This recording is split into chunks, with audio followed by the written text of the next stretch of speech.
सभी दोस्तों को सलाम, नमस्ते, सत श्री अकाल। दोस्तों, आज आपको हक्का बक्का रहने का मौका मिल गया होगा क्योंकि आपको खबर मिल रही होगी कि अचानक माइक्रोसॉफ्ट के सर्वर फेल हो गए हैं, Windows system operating system fail हो गए हैं और पूरी दुनिया लगभग जो है वो ठप हो गई है। मुख्य कारोबार जिसमें अस्पतालों के ऑपरेशन जो है वो तकलीफ में आ गए हैं, फ्लाइटों का ऑपरेशन तकलीफ में आ गया है। ऊपर से बहुत ज़रूरी काम जो थे वो ठप हो गए। ये है कि दुनिया पूरी तरह से ब्लॉक हो गई हो या बंद हो गई हो ऐसा तो नहीं है, मगर जो ज़रूरी काम है वो बंद हो गए हैं। दुनिया में एक बड़ी घटना हुई है और इस घटना के बिहाइंड द कर्टन क्या है, पर्दे के पीछे क्या है, हम उस पर बात करेंगे। खबर आप सुन चुके।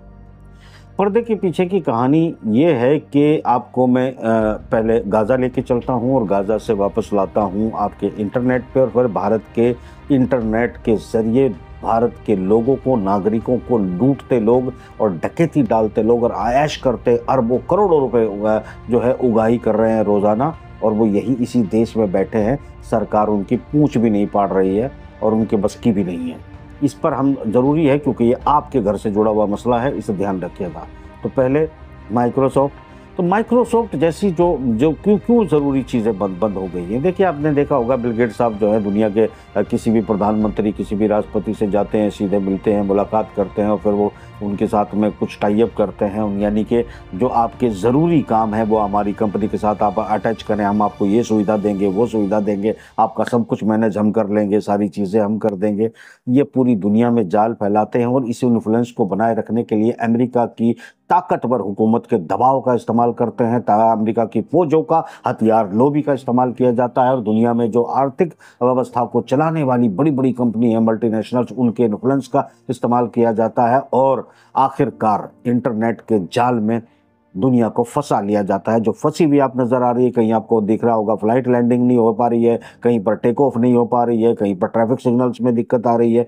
कुल मिलाकर जो अपने जाल में माइक्रोसॉफ्ट ने पूरी दुनिया को फंसाया था, एक सेकंड के अंदर पूरी दुनिया में तराई तराई मच गई है। मगर आपकी जानकारी के लिए बता दूं कि रूस में इसका न तिल भर कोई असर पड़ा है, न तिल भर इसका कोई फर्क पड़ा है, क्योंकि रशिया इंटरनेट की दुनिया में बहुत आगे है। अभी इंटरनेट की दुनिया में आप सुनते होंगे कि इजराइल बहुत आगे है, आप सुनते होंगे कि अमेरिका बहुत आगे है, ये बकवास है। दरअसल इंटरनेट की दुनिया में रशिया बहुत आगे है। अगर आप कुछ लोग अभी नए जो है कॉन्स्पिरेसी थ्योरी पेश करने लगे हैं कि चाइना बहुत आगे है, ये गलतफहमी के शिकार है। रशिया अपनी चीज़ों की कभी मार्केटिंग नहीं करता है, कभी चर्चा नहीं करता है। उसका एक अपना सेक्टर है इकोनॉमी चलाने का, वो कभी भी हर चीज़ को बेचने नहीं निकलता है। जिस तरह अमेरिका को अगर कहीं से और इजराइल को कहीं से कोई कच्चा सड़क पे पड़ा हुआ मिल जाए तो उस कच्चे के बारे में वो ऐसी ऐसी फ़ोटो बना के पेश करेगा जो आपके दिमाग को इतनी अपील करेंगी कि उनका एक पड़ा हुआ रोड पे कच्चा आप खरीदने निकल जाएंगे, क्योंकि वो अपना कच्चा भी बेचते हैं। तो ये उनकी इजराइल की और अमेरिका की असलियत है। तो आप कच्चा बेचने वालों के जो है गुलाम है मानसिक तौर पे, और दुनिया को वो बड़े आसानी से बड़े नेट में फंसाते हैं और उसको जो है उलझा देते हैं। अब इससे गाज़ा का क्या कंसर्न है, पहले मैं वो बता देता हूँ। तो गाज़ा का कंसर्न ये है कि कुछ दिनों से आप देख रहे हैं कि हिजबुल्ला हमले कर रहा है और आज की जो घटना है वो दहलाने वाली है दुनिया को और ये बताने वाली है कि रशिया कहाँ खड़ा है। क्योंकि आप इससे बोलेंगे रशिया को गाज़ा से मैं कैसे जोड़ रहा हूँ, तो समझे।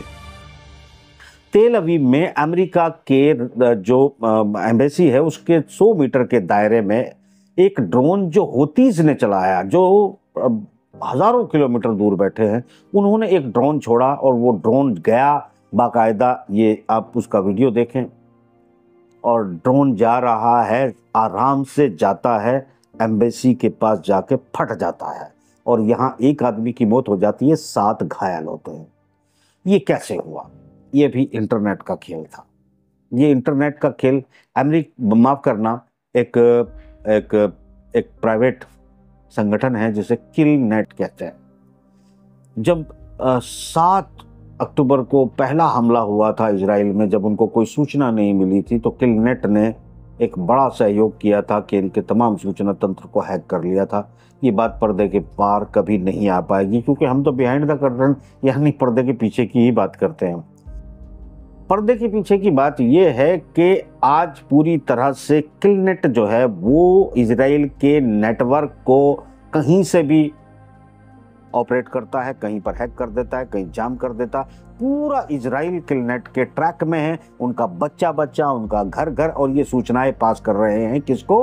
हिजबुल्लाह को, होतीस को, ईरान को, हमास को, तो वो आराम से दे रहे हैं। और इजराइल की औकात नहीं है कि वो इस पर कोई रिएक्शन करे। अमेरिका की भी कोई जितनी औकात है सबको पता है। ये जो आप ड्रामेबाजी देख रहे हैं जितनी भी, इन ड्रामेबाजियों में सिर्फ वही है कि आपको जो है एक सड़क पर पड़ा हुआ कच्छा भी बेचना है। कच्छे के लिए 2 टांग आपने जो है सेलेक्ट करनी है, वो लोगों के जहन में बिठा देनी है, उनको उस कच्छे में फिट करके आपको दिखाना है और बेच देना है। आपको तो बेसिकली दिमाग में आपके क्या रहेगा वो आप जाने। कच्छा आप खरीद लेंगे, ये आपकी मजबूरी है। ये काम इजराइल और अमेरिका बखूबी करते हैं। यही बिल गेट पूरी दुनिया के साथ कर रहा था। यानी एक ये साइबर अटैक है, हैक किया गया है, क्रैश किया गया है, ये टेक्निकल फॉल्ट है। सोचिए, जो लोग आपके बीच में आके प्रचार करते हैं विदेशी कंपनियों के चक्कर में कि आपको हर कुछ जो है इंटरनेट से करना चाहिए, आपको डिजिटल करेंसी लेके आनी चाहिए, आपको हर ट्रांजैक्शन जो है डिजिटल करना है, ये उनको ख्वाब क्या दिखाते हैं? बेसिकली बेचना उनको एक फटा हुआ, सड़क पे पड़ा हुआ गंदा कच्छा है, मगर वो टांगे बड़ी खूबसूरत आपको दिखाते हैं। यानी जब वो प्रेजेंटेशन देते हैं तो वो कैसे प्रेजेंटेशन देते हैं? वो प्रेजेंटेशन ऐसे देते हैं कि आपका ये सिक्योरिटी हो जाएगी, आप टैक्सेशन से आपकी चोरी नहीं करेगा, आपके बंदे आपके मॉनिटरिंग में आ जाएंगे, आपका ये सब कुछ हो जाएगा, आप बस अपने लोगों को इस पर ट्रैक पे ले आइए, बस सब कुछ हो जाएगा। तो आप वो फंस जाते हैं, और फंसने के बाद आपका जो अंजाम होता है वो आप समझ सकते हैं कि जिस तरह आज ये सर्वर क्रैश हुआ है, डाउन हुआ है, आपकी फ़्लाइटें नहीं लैंड कर पा रही, आपके मेडिकल बड़े बड़े हॉस्पिटल्स में ऑपरेशन नहीं हो पा रहे हैं, मेडिकल रिपोर्ट्स जारी नहीं हो पा रही है, पूरी दुनिया ठहर गई है। इसी तरीके से अगर किसी सरफिरे ने किसी दिन पूरी सर्वर को जो है क्रैश कर दिया, या फिर इन्हीं सर्वर वालों ने आपको किसी दिन ब्लैकमेल कर लिया कि हम सब कुछ आपका इस घड़ी में जब आपको ज़रूरत है सब कुछ बंद कर देंगे, या फिर आपको हमारे लिए ये काम करिए, तब आप आराम से ब्लैकमेल हो सकते हो, आप इनकार नहीं कर सकते। यानी मेरा कहने का मतलब बड़ा साफ है कि आप तारीफ तब करिए, तब बात करिए कि अपने देश के अंदर नेटवर्क सिक्योरिटी को मजबूत करिए, इंटरनेट अपने बेस पे बनाइए, तकनीक अपनी डेवलप करिए, सर्वर अपने लगाइए, और सारी चीज़ों को अपने सॉफ्टवेयर डेवलप कराइए। आपके पास तो बड़ी बड़ी तकनीक है, आपके पास तो ऐसे लोग हैं, अमेरिका की नासा को भी आप ही के लोग चलाते हैं। दुनिया में IT सेक्टर में तो सारे के सारे आप ही के लोग काम कर रहे हैं। फिर वो नौकरी वहाँ नासा में क्यों कर रहे हैं? फिर वो नौकरी अमेरिका में जाके क्यों कर रहे हैं? वो इजराइल में जाके नौकरी क्यों कर रहे हैं? आप भारत में उनके लिए फंड अरेंज क्यों नहीं करते? ये सब जो शोध करते हैं, जो क्रिएट करते हैं, वो भारत में क्यों नहीं करते?